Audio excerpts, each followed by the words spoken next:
Hello everyone. आज के lecture में हम पढ़ेंगे अम्ल, क्षारक एवं लवण के बारे में। पिछले चैप्टर में हमने क्या पढ़ा था? रासायनिक अभिक्रिया के बारे में। क्लास 10 की केमिस्ट्री के पहले चैप्टर में क्या पढ़ा था? रासायनिक अभिक्रिया के बारे में।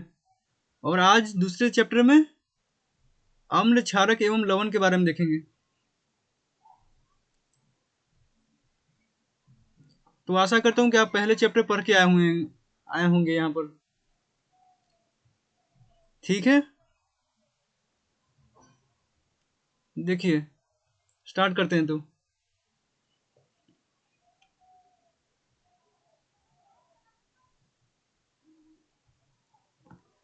अम्ल मतलब एसिड, क्षारक मतलब बेसिज, लवण मतलब सॉल्ट्स।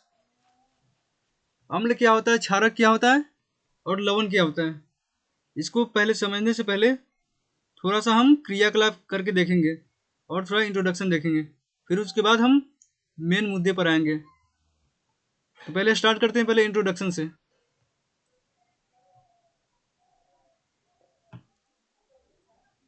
देखिए, गर्मी के मौसम में पका भोजन कुछ समय के बाद खट्टा या कड़वा हो जाता है। इसका मुख्य कारण क्या है? भोजन में अम्ल एवं क्षारक की उपस्थिति। देखिए, मैं डायरेक्ट डिफिनेशन से आने से पहले हम पहले उसके बारे में समझते हैं कि मतलब दैनिक जीवन में क्या क्या चीज़ें होती है अम्ल एवं क्षारक की वजह से, क्या क्या प्रॉब्लम होती है, और उसके बारे में हम समझते हैं। तब जाकर हम उसकी डिफिनेशन और एग्जाम्पल पर आते हैं। ठीक है, तो पहले हम दैनिक जीवन में क्या उसका रोल है अम्ल का, क्षारक का, उसको पहले समझते हैं इंट्रोडक्शन में। इसलिए यह इंट्रोडक्शन दिया गया है यहाँ पर। ठीक है, तो देखिए, जो गर्मी के मौसम में हम देखते हैं ना कि जो पका हुआ भोजन होता है कुछ कुछ समय बाद खट्टा हो जाता है या कड़वा हो जाता है। आपने महसूस किया होगा कि जब गर्मी के दिन में हम खाना बहुत देर तक रखते हैं, खाना बहुत देर तक रहता है, तो क्या होता है, वह खट्टा या कड़वा हो जाता है ना। ऐसा क्यों होता है? ऐसा क्यों होता है?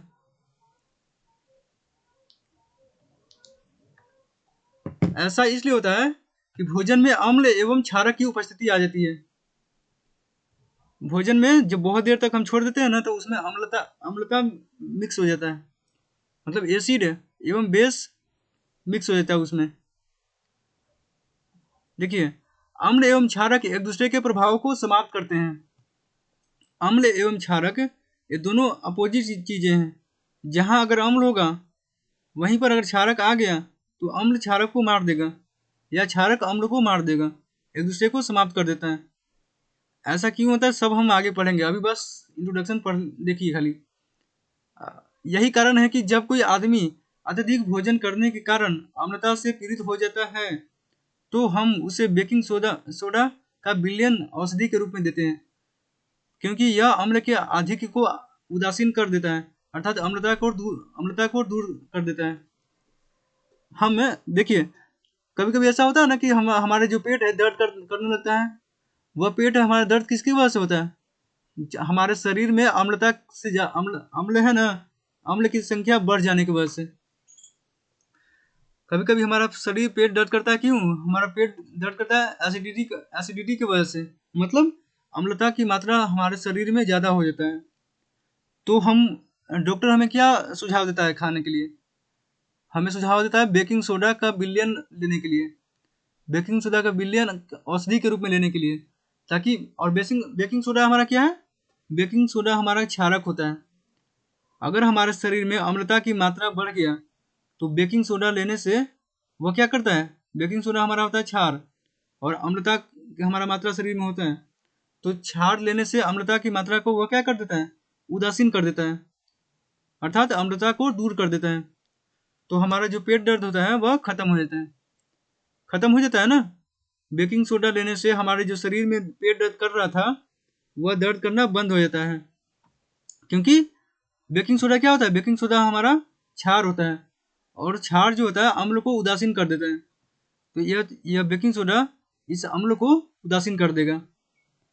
इसीलिए डॉक्टर या चिकित्सक जो होते हैं ना, हमें यह सुझाव देते हैं कि अम्लता एसिडिटी के जब प्रॉब्लम होता है तो हमें बेकिंग सोडा लेना चाहिए। ठीक है।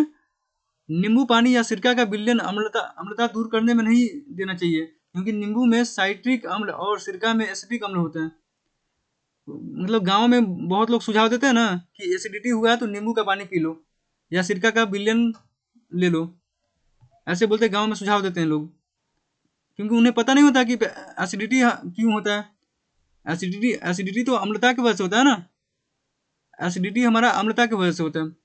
और अगर हम नींबू का पानी ले लिए या सिरका का विलयन ले लिए तो ये दोनों में तो हमारा पहले से एथी है, अम्लता है। नींबू में हमारा कौन सा अम्ल होता है? साइट्रिक अम्ल होता है। नींबू में हमारा साइट्रिक अम्ल होता है और सिरका में हमारा एसिटिक अम्ल होता है।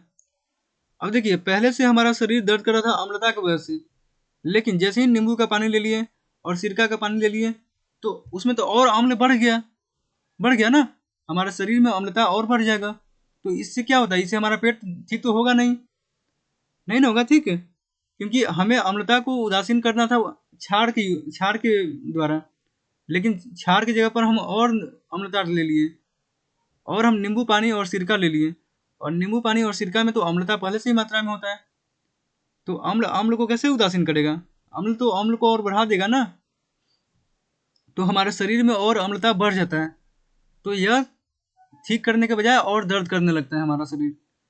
तो इसीलिए जब हमारा शरीर में एसिडिटी होता है ना, तो नींबू का पानी या सिरका का विलयन हमें नहीं लेना चाहिए, क्योंकि उसमें पहले से अम्ल होता है। नींबू के पानी में कौन सा अम्ल होता है? साइट्रिक अम्ल होता है। और सिरका में कौन सा अम्ल होता है? सिरका में हमारा एसिटिक अम्ल होता है। सिरका में एसिटिक अम्ल होता है और नींबू में साइट्रिक अम्ल होता है। कंफर्म है? क्लियर है यहाँ तक? आगे देखिए, अब यहाँ तक समझ गए।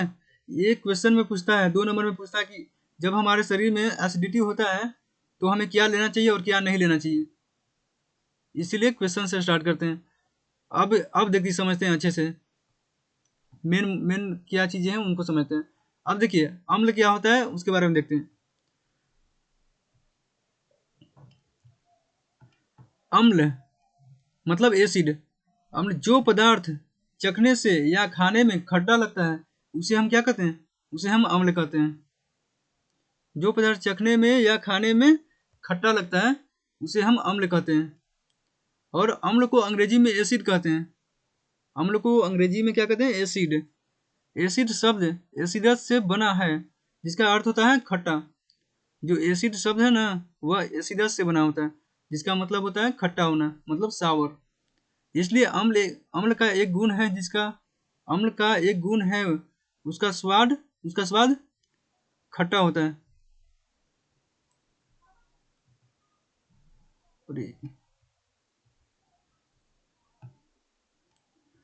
इसलिए अम्ल का एक गुण है, मतलब उसका स्वाद कैसा होता है?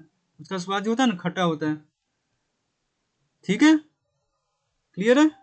देखिए एग्जाम्पल, नींबू का रस चखने में खट्टा लगता है, इमली खाने में भी खट्टी लगती है। मतलब जो चीज खट्टी लगती है उसमें क्या होता है? उसमें हमारा अम्ल होता है। जो खाने में खट्टा या चखने में खट्टा लगता है उसे हम अम्ल कहते हैं। उस पदार्थ को क्या कहते हैं? अम्लीय पदार्थ कहते हैं। ठीक है, मतलब नींबू चखने में हमारा खट्टा लगता है, इमली खाने में खट्टी लगती है, तो यह कौन सी पदार्थ है? यह अम्लीय पदार्थ है। इसीलिए एसिडिटी के केस में हम इसको नहीं लेते हैं, क्योंकि पहले से एसिडिटी में हमारा अम्लता की वजह से हमारा शरीर दर्द करता है, पेट दर्द करता है, और नींबू और पानी ले लिए तो और अम्ल बढ़ जाएगा, तो नहीं लेते हैं हम। ठीक है, अब देखिए, लगभग सभी खट्टे फलों में साइट्रिक अम्ल होता है। देखिए ये सारे चीज एक एक नंबर में पूछने वाला ये है। ये जो है ना, ये सबके सब चारों जो है ना, दिख रहा है ना आपको स्क्रीन पे, वह सभी के सभी एक एक नंबर में पूछता है कि सभी फलों में कौन से अम्ल पाए जाते हैं। सभी फलों में साइट्रिक अम्ल पाया जाता है। दही में कौन सा अम्ल पाया जाता है? यह बहुत ज़्यादा इंपॉर्टेंट चीज़ है। दही वाला हमेशा मतलब एक नंबर में जरूर पूछता है। दही में लैक्टिक अम्ल पाया जाता है। हरे अंगूर में टार्टरिक और मौलिक अम्ल पाया जाता है। देखिए कॉमन चीज़ याद रखिए, सभी के सभी फल जो होता है ना उसमें साइट्रिक अम्ल होता है, लेकिन दही हो गया लैक्टिक अम्ल, अंगूर में टार्टरिक और मौलिक अम्ल हो गया, और आंत में जो हमारे पेट में जो आंत होता है ना, इंटेस्टाइन इसको कहते हैं, small intestine and large intestine के बारे में पढ़िएगा बायोलॉजी में। तो आंत में हमारा क्या होता है, हाइड्रोक्लोरिक अम्ल, मतलब HCl अम्ल होता है। HCl अम्ल को हम हाइड्रोक्लोरिक अम्ल कहते हैं। तो हमारे जो आंत में हाइड्रोक्लोरिक अम्ल होता है वह क्या करता है, जो आंत में जो हाइड्रोक्लोरिक अम्ल होता है वह खाना पचाने में सहायता करता है। हाइड्रोक्लोरिक अम्ल है जो है ना, जो वो खाने को तोड़ने में मदद करता है, पचाने में मदद करता है। ठीक है, यह सब एक एक नंबर में पूछता है। दही में कौन सा अम्ल पाया जाता है, अंगूर में कौन सा अम्ल होता है, आंत में कौन सा अम्ल होता है, और फलों में कौन सा अम्ल पाया जाता है। क्लियर है, याद कर लीजिएगा इसको। ठीक है, आगे देखते हैं। अम्लों में से कुछ अम्ल ठोस, कुछ अम्ल द्रव एवं कुछ अम्ल गैसीय अवस्था में होते हैं। तो देखिए, ठोस अवस्था में कौन सा अम्ल होता है, ठोस के रूप में हमारा होता है ऑक्जेलिक अम्ल, साइट्रिक अम्ल, टार्टरिक अम्ल और लैक्टिक अम्ल।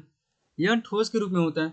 लैक्टिक अम्ल हमारा किस में होता है, लैक्टिक अम्ल हमारा होता है दही में। टार्टरिक अम्ल हमारा किस में होता है, अंगूर में। तो अंगूर में ठोस के रूप में हो गया ना, अंगूर में हमारा ठोस के रूप में हो गया, अंगूर में हमारा टार्टरिक अम्ल होता है, तो ठोस के रूप में हो गया ना। और लैक्टिक अम्ल हमारा दही में होता है, और साइट्रिक अम्ल फलों में, तो ये भी ठोस के रूप में हो गया। और ऑक्जेलिक अम्ल, ये सारे के सारे कौन से रूप में होते हैं, ठोस के रूप में होते हैं। द्रव के रूप में, द्रव के रूप में हमारा सल्फ्यूरिक अम्ल हो गया, नाइट्रिक अम्ल हो गया और एसिटिक अम्ल हो गया। सल्फ्यूरिक, नाइट्रिक और एसिटिक अम्ल। सल्फ्यूरिक अम्ल का रासायनिक सूत्र क्या होता है, H2SO4, नाइट्रिक अम्ल का HNO3, एसिटिक अम्ल का CH3COOH। एसिटिक अम्ल का क्या होता है, CH3COOH। सब आगे आगे आपको दिखाई देगा, यहाँ पर मैं नहीं लिख रहा हूँ, आगे सब दिया हुआ है। ठीक है, ये तीनों जो होता है ना, एसिडिक अम्ल, नाइट्रिक अम्ल, सल्फ्यूरिक अम्ल, ये तीनों क्या होता है, द्रव के रूप में होता है, द्रव के रूप में होता है। और ठोस के रूप में ऑक्जेलिक अम्ल, साइट्रिक अम्ल और टार्टरिक अम्ल और लैक्टिक अम्ल होते हैं। ये चारों जो होते हैं ना ठोस के रूप में होते हैं। तो याद कर लीजिएगा, एक एक नंबर में ये सब बहुत ज़्यादा इंपॉर्टेंट है। ये सब मेन चीज़ें कौन सा है, ये वाला द्रव के रूप में वाला, जो सल्फ्यूरिक अम्ल होता है, नाइट्रिक अम्ल होता है और एसिटिक अम्ल होता है। ये तीनों जो है ना बहुत ज़्यादा इंपॉर्टेंट है। ठीक है, गैस के रूप में, गैस के रूप में हमारा होता है हाइड्रोक्लोरिक अम्ल, मतलब HCl। HCl जो होता है ना गैस के रूप में होता है, जो हाइड्रोजन क्लोराइड गैस का एक संतृप्त विलयन है। मतलब हाइड्रोजन क्लोराइड HCl को कहते हैं, वह गैस के रूप में होता है। तो क्लियर है, ठोस के रूप में, द्रव के रूप में, गैस के रूप में कैसे होता है। ठीक है, आगे देखते हैं।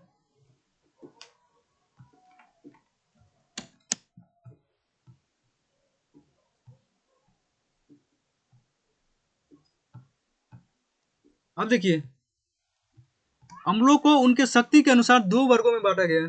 पहले हमने अम्ल का प्रकार देख लिया, सॉरी अम्ल का डिफिनेशन देख लिया। अम्ल किस किस में पाया जाता है और किस रूप में पाया जाता है, ठोस के रूप में, द्रव के रूप में और गैस के रूप में। ये तीन रूप में पाया जाता है अम्ल। समझ में आ गया। अब देखते हैं अम्लों के प्रकार। ठीक है, अब लाइन बाय लाइन चलते हैं अच्छे से। अम्लों के प्रकार, शक्ति के अनुसार, शक्ति के अनुसार दो वर्गों में बांटा गया है। कौन कौन से, प्रबल और दुर्बल। प्रबल मतलब स्ट्रॉन्ग एसिड और दुर्बल मतलब वीक एसिड। देखिए, प्रबल अम्ल जल में पूर्णतः आयनित होता है, मतलब कंप्लीटली आयोनाइज्ड होता है, कंप्लीटली आयोनाइज्ड होता है। जो प्रबल अम्ल होता है ना, उस प्रबल अम्ल जल में पूर्णतः आयनित होता है, मतलब पूरा घुला हुआ रहेगा, ना कि आंशिक रूप है, ना कि थोड़ा सा घुला रहेगा, थोड़ा सा घुला नहीं रहेगा। जो प्रबल अम्ल होता है पूरा रूप से घुला होगा, मतलब थोड़ा सा भी अंश उसका ऐसा नहीं होगा जो नहीं घुला होगा।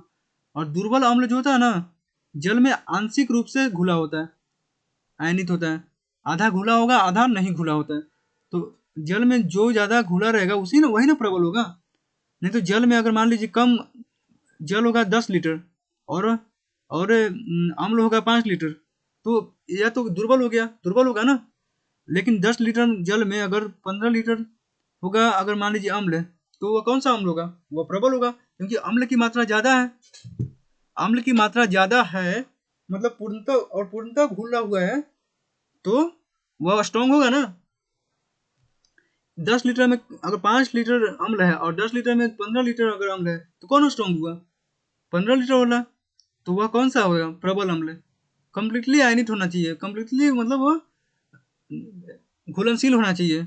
और दुर्बल में आंशिक रूप से घुलनशील होता है, आधा घुलनशील होता है, आधा नहीं होता है। ठीक है, क्लियर है? चलिए आगे देखते हैं। इस सभी के सभी जो खनिज अम्ल होते हैं ना, मिनरल एसिड, वह उसके बारे में देखते हैं।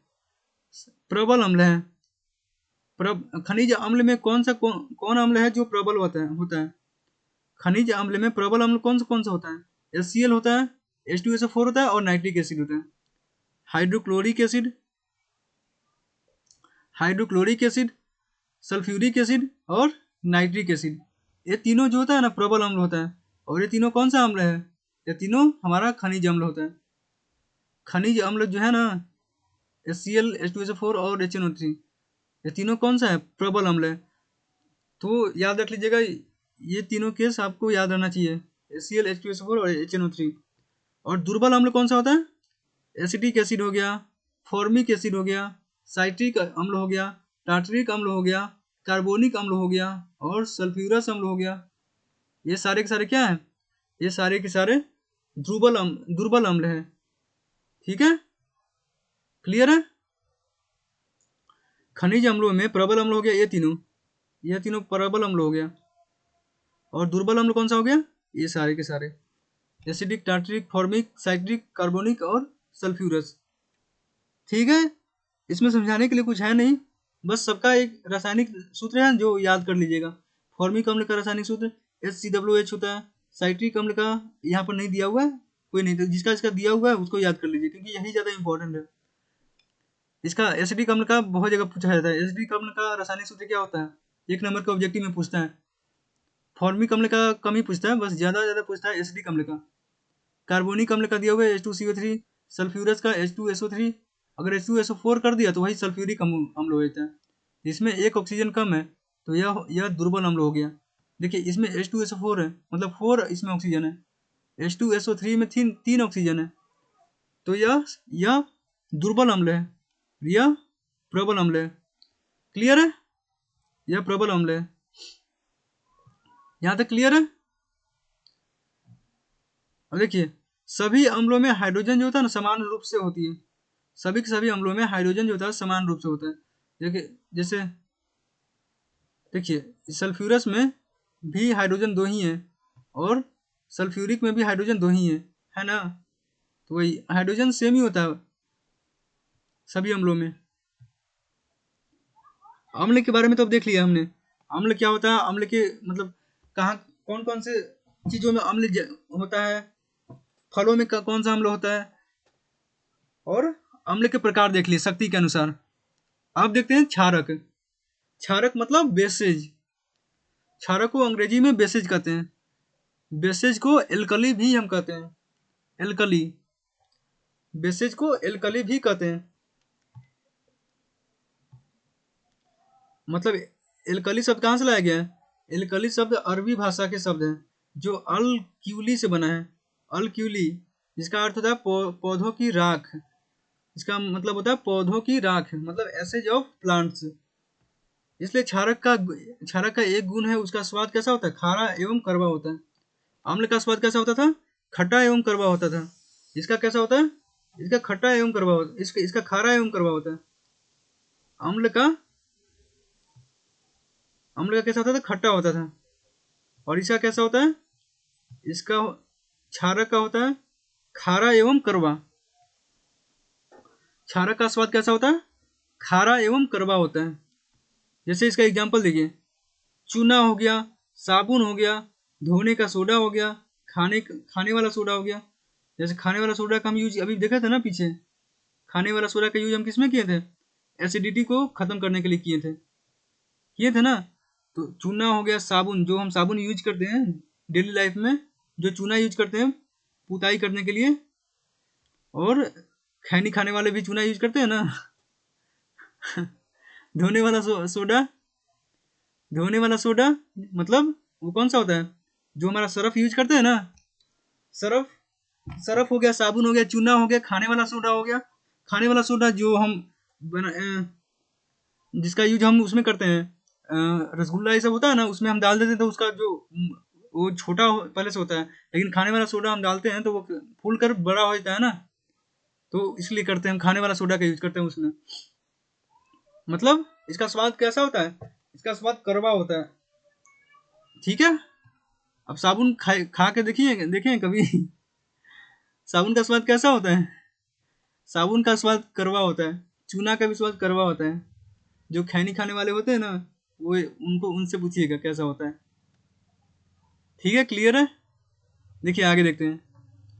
क्षारक को भी दो वर्गों में बांटा गया है, एक प्रबल हो गया, एक दुर्बल हो गया। प्रबल जो होता है जल में पूर्णतः आयनित होता है, और दुर्बल जो होता है जल में आंशिक रूप से आयनित होता है। सेम केस इसमें भी हो गया, इसमें भी दुर्बल मतलब जल में कम घुला होगा, प्रबल मतलब जल में ज़्यादा घुला होगा। और इसका एग्जाम्पल कौन सा है, ये दो बहुत ज़्यादा इंपॉर्टेंट है, NaOH और KOH, sodium hydroxide and potassium hydroxide, ये होते हैं प्रबल अम्ल। और दुर्बल अम्ल अमोनिया हाइड्रोक्साइड, कैल्शियम हाइड्रोक्साइड और मैग्नीशियम हाइड्रोक्साइड, ये क्या होते हैं, दुर्बल अम्ल है, ठीक है। दुर्बल अम्ल में हमारा होता है अमोनियम हाइड्रोक्साइड, कैल्शियम हाइड्रोक्साइड और मैग्नीशियम हाइड्रोक्साइड। एक चीज़ याद रखिए, मैं शॉर्ट में बता रहा हूँ कैसे पहचानते हैं प्रबल अम्ल कैसे दुर्बल अम्ल। जो पहला वर्ग होता है ना, आप पीरियोडिक टेबल पढ़िएगा, एक चैप्टर है वो लास्ट चैप्टर होता है 10वीं की, उसमें पढ़िएगा कि जो पहला वर्ग होता है, पहला वर्ग में सोडियम पोटेशियम ये सब आता है, लिथियम सोडियम पोटेशियम मतलब हलीना करे रब से फरियाद, ये जो होता है ना, ये नाम है हलीना मतलब हाइड्रोजन हो गया, लिथियम तो हाइड्रोजन तो नहीं होता, लिथियम, हालिना सोडियम, करे मतलब पोटेशियम, रब से फरियाद रुबिडियम, सीजियम एंड फ्रांसियम, ये सब जो होते हैं फर्स्ट वर्ग में होते हैं, फर्स्ट वर्ग के जो एलिमेंट होते हैं। तो फर्स्ट वर्ग का जो एलिमेंट होता है ना, उससे जो बनता है ना क्षारक, वह प्रबल होता है। उसके बाद सेकेंड थर्ड ये सब जो होते हैं, उसके बाद जो जैसे हो गया जैसे हो गया बेटा मांगे कार स्कूटर बाप राजी, ये सब जो होते हैं, ये सब होते हैं सेकेंड वर्ग का याद करने का तरीका होता है, जो अभी हम नहीं पढ़ेंगे। अभी अभी बस हम बता दे रहे हैं कि जो सेकेंड वर्ग का जो होता है, उससे जो बनता है ना क्षार, उसको वह दुर्बल क्षार होता है। खाली केवल पहले वर्ग का जो क्षार होता है, पहले वर्ग के एलिमेंट से जो क्षार बनता है वह होता है प्रबल, और बाकी सब दुर्बल होता है। और पहले वर्ग का जो एलिमेंट कैसा होता है, ये सब हम पढ़ेंगे किसमें, क्लासिफिकेशन ऑफ एलिमेंट में पढ़ेंगे, ठीक है। पीरियोडिक टेबल उसमें एक होता है, उसमें अच्छे से समझाऊंगा मैं। अभी बस याद कर लीजिए, पहले वर्ग का जो क्षार होता है वो प्रबल होता है, बाकी सब जो होता है दुर्बल होता है, ठीक है, यहाँ तक क्लियर है। आगे देखते हैं, अब इसका प्रॉपर्टी देखते हैं, अम्ल का और क्षार का प्रॉपर्टी क्या होता है। अम्ल नीले लिटमस पत्र को लाल कर देता है, ये सब एक एक नंबर में पूछता है। और क्षारक जो होता है लाल लिटमस पत्र को नीला कर देता है, क्षारक लाल लिटमस पत्र को नीला कर देते हैं, और अम्ल जो होता है नीले को लाल कर देते हैं। अगर लाल पहले से दिया हुआ है तो लाल को लाल करेगा नहीं, लाल पे उसका कोई इफेक्ट नहीं पड़ेगा, लेकिन अगर नीला है तो नीला को लाल कर देगा। और क्षारक जो होता है लाल अगर रहेगा तो नीला कर देगा, पहले से अगर नीला रहेगा तो कोई इफेक्ट उस पर नहीं पड़ेगा उसका, ठीक है। और अम्ल का सबसे मुख्य गुण क्या है, यह क्षारकों को उदासीन कर देता है। जैसे मैंने इसमें स्टार्टिंग में इसलिए बताया था कि आपको अच्छे से बाद में समझ में आएगा। जैसे इसमें मैंने बताया था ना, जब एसिडिटी होता है तो हम बेकिंग सोडा का यूज करते हैं। बेकिंग सोडा हमारा क्या होता है, बेकिंग सोडा हमारा होता है क्षारक, और एसिडिटी केस में हमारा शरीर में अम्ल होता है। तो क्षारक के साथ जब अम्ल मिलता है तो वह उदासीन कर देता है, अम्ल के आधिक्य को उदासीन कर देता है, तो अम्लता दूर हो जाता है। तो वही कर रहा है, अम्ल जो होता है ना क्षारकों को उदासीन कर देता है, और क्षारक का मुख्य गुण क्या है, अम्लों को उदासीन करना। दोनों एक दूसरे को खत्म कर देता है, मार देता है, मतलब उदासीन कर देता है, क्लियर है। अब देखिए आगे, देखिए अम्ल पढ़ लिए, क्षारक पढ़ लिए, अब होते हैं तीसरा पढ़िए सूचक। लवण बाद में पढ़ेंगे, लवण को थोड़ा के लिए रोक देते हैं हम, उसके अभी हम सूचक पढ़ते हैं। लवण पढ़ने से पहले थोड़ा इंपॉर्टेंट कुछ कुछ चीज़ें उनके बारे में समझते हैं। सूचक के बारे में देखते हैं। सूचक ऐसे पदार्थ को कहते हैं जो अपने रंग या गंध में परिवर्तन के द्वारा पदार्थ के अम्लीय या क्षारीय या उदासीन होने की सूचना देता है। समझ में आ गया? वैसा पदार्थ जो रंग या गंध में परिवर्तन करके, कोई पदार्थ है जो रंग या गंध में परिवर्तन कर देता है और बताता है कि वह अम्लीय है कि क्षारीय है कि उदासीन है। मतलब उसके गंध से हमको समझ में आ जाना चाहिए कि वह अम्लीय है कि क्षारीय है कि उदासीन है। ठीक है, देखिए कैसे कौन कौन से गंध से हमें पता चलता है कि कौन क्षारीय है, कौन अम्लीय है, कौन उदासीन है। तो उसको हम आगे देखते हैं। देखिए सूचक दो प्रकार के होते हैं, एक रंगीय सूचक और एक गंधीय सूचक। एक रंगीय होता है और एक गंधीय सूचक होता है। रंगीय और गंधीय, मतलब रंगीय का मतलब जो रंग में परिवर्तन करके बताता है कि अम्लीय है कि क्षारीय है कि अम्लीय है कि क्षारीय है कि उदासीन है। और गंधीय का मतलब जो गंध में परिवर्तन करके बताएगा कि यह जो पदार्थ है वह अम्लीय है कि क्षारीय है कि उदासीन है। ठीक है, एक रंग में परिवर्तन करके बताएगा और एक गंध में परिवर्तन करके बताएगा। जो रंग में परिवर्तन करके बताएगा उसको रंगीय सूचक कहेंगे, जो गंध में परिवर्तन करके बताएगा उसे हम गंधीय सूचक कहते हैं। ठीक है, क्लियर है? अब देखिए रंगीय सूचक में तीन सामान्य सूचक लिटमस हो गया, मेथिल ऑरेंज हो गया और फिनोल्फथलीन हो गया। ये लिटमस हो गया और मेथिल ऑरेंज हो गया और फिनोल्फथलीन। ये जो तीन चीजें हैं ना, ये एक ऑब्जेक्टिव में पूछता है कि इनमें से चार को ऑप्शन दे देगा, पूछेगा क्या इनमें से कौन सा सूचक है जो रंगीय सूचक है। इनमें से कौन सा पदार्थ है ABCD जिनमें जो रंगीय सूचक का उदाहरण है। एक दे देगा लिटमस पत्र दे देगा और दूसरा दे देगा लौंग का तेल, वैनिला और प्याज दे देगा। तो बताइए कौन रंगीय सूचक हो जाएगा? लिटमस हो जाएगा, क्योंकि लिटमस जो होता है ना रंग में परिवर्तन करता है। कैसे? लाल को नीला कर देता है और नीला को लाल कर देता है। लाल को नीला करता है, इसका मतलब क्या है? इसका मतलब कि वह क्षार है। और नीला को लाल कर देता है, तो देखिए अभी पढ़ा था ना हमने, लाल को नीला कर दिया मतलब क्षार है और नीला को लाल कर दिया मतलब अम्ल है। पढ़ा था ना? तो वही बता रहा है यह रंग में परिवर्तन करता है। लिटमस जो होता है ना रंग में परिवर्तन करके बताता है कि जो यह पदार्थ है वह अम्लीय है कि क्षारीय है कि उदासीन है। मेथिल ऑरेंज का भी वही काम है, वो भी रंग में परिवर्तन करता है और बताता है। और फिनोल्फथलीन ये तीनों चीजें हैं ना, लिटमस हो गया, ये तीनों चीजें बताता है रंग में परिवर्तन करके कि वह अम्लीय है कि क्षारीय है कि उदासीन है। क्लियर है?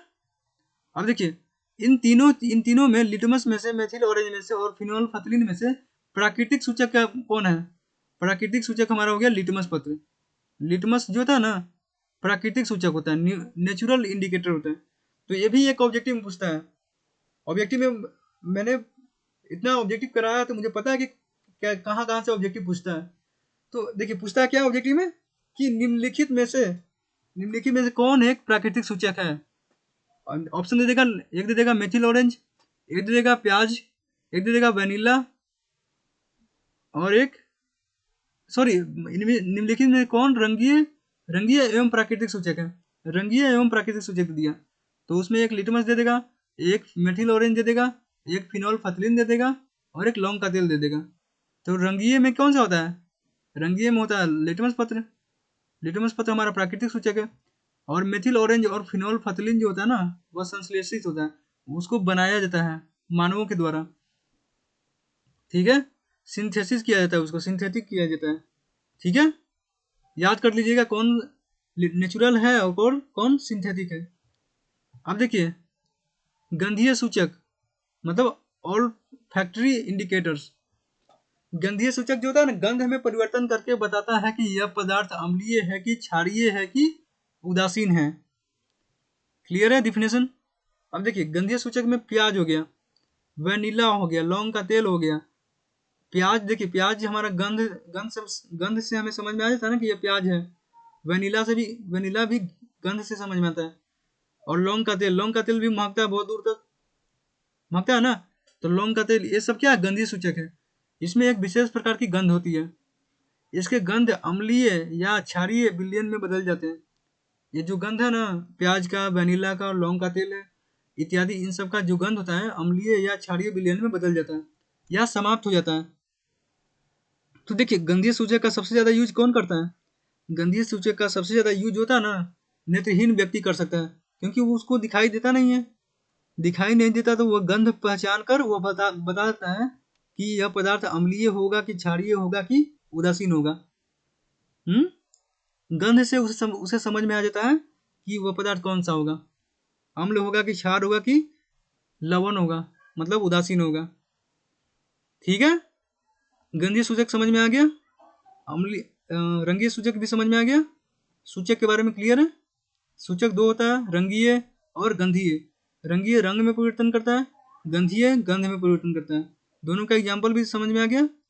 लिटमस पत्र, मेथिल ऑरेंज, फिनोल फथिलीन, और एक प्राकृतिक होता है और यह दोनों संश्लेषित होता है। गंधीय सूचक समझ में आ गया। अब देखिए, लिटमस बिलियन। लिटमस बिलियन बैंगनी रंग का उदासीन अर्क है जो थैलोफाइट समूह के लीचेन पौधे से बनता है। लिटमस बिलियन जो होता है ना, लिटमस पत्र, वह कहाँ से बनता है? लीचेन पौधे से बनता है। लीचेन पौधे से इसको हम निकालते हैं, और यह न तो अम्लीय होता है और न क्षारीय होता है। लिटमस पत्र जो होता है ना ही अम्लीय होता है और ना ही क्षारीय होता है। याद रखिएगा, यह सूचक है, सूचक ना अम्लीय होता है ना क्षारीय होता है, क्योंकि उसका काम है पदार्थ का पता लगाना कि कौन अम्लीय है कौन क्षारीय है। तो यह खुद अम्लीय कैसे हो सकता है या खुद क्षारीय कैसे हो सकता है? अगर यह अम्लीय होगा तो यह कैसे बताएगा कि वो दूसरा पदार्थ अम्लीय है क्षारीय है? यह सूचक है, यह सूचक का काम करता है। यह खुद बताने का काम करता है कि दूसरा पदार्थ कौन सा है, अम्ल है कि क्षार है या लवण है। ठीक है, क्लियर है? यह अम्लीय विलयन में लाल और क्षारीय विलयन में उदासीन, सॉरी, क्षारीय विलयन में नीला होता है। अम्लीय विलयन में ये जो लिटमस पत्र है, लिटमस पत्र अम्लीय विलयन में कैसा होता है? लाल होता है, क्योंकि अम्लीय विलयन कैसा लाल को नीला करता है ना, सॉरी, नीला को लाल करता है। तो अम्लीय विलयन में ये लाल रहता है। क्यों? क्योंकि जो लाल क्यों रहता है? क्योंकि जो अम्ल का काम कुछ ही है, नीला को लाल कर देना। तो अम्लीय विलयन में लाल रहेगा ना, तभी तो नीला को लाल कर देता है। और क्षारीय विलयन में नीला होता है, क्योंकि जो पदार्थ होता है ना वो लाल को नीला कर देता है। तो क्षारीय विलयन में कैसा होता है? नीला होता है। याद रखिएगा इसको। यहाँ तक क्लियर है सबको? यहाँ तक सबको क्लियर है? अब देखिए, अन्य प्राकृतिक सूचक। हल्दी में पीला रंग, लाल पत्ता गोभी में लाल बैंगनी रंग और लाल सलगम, चुकंदर लाल बैंगनी रंग, हाइड्रेज, ये सारे चीज क्या है? ये सब जिरानिया आदि के फूलों में रंजक पाया जाता है जो अपने रंग में परिवर्तन लाकर अम्लीय या क्षारीय होने की सूचना देते हैं। ये सारे के सारे क्या है? प्राकृतिक सूचक है।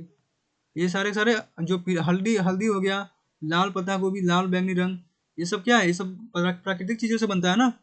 प्राकृतिक चीजों से बनने वाली चीजें को हम प्राकृतिक सूचक कहते हैं। याद कर लीजिएगा अच्छे से।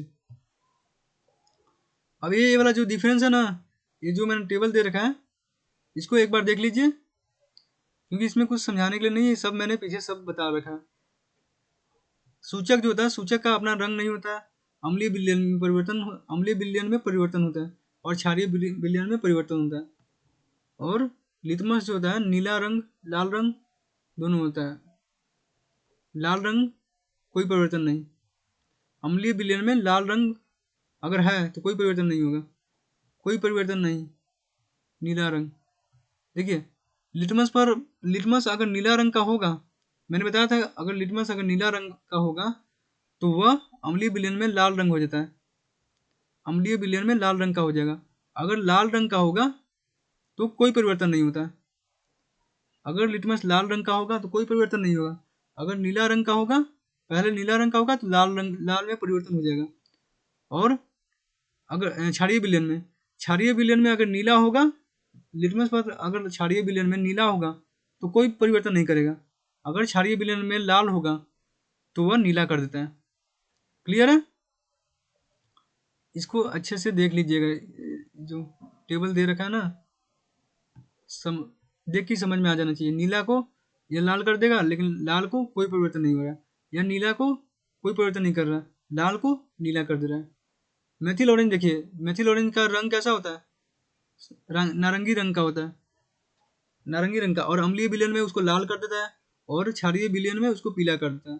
वैसे ही फिनोल फथिलीन जो होता है रंगहीन होता है, और अम्लीय विलयन में कोई परिवर्तन नहीं करता, और क्षारीय विलयन में गुलाबी रंग कर देता है।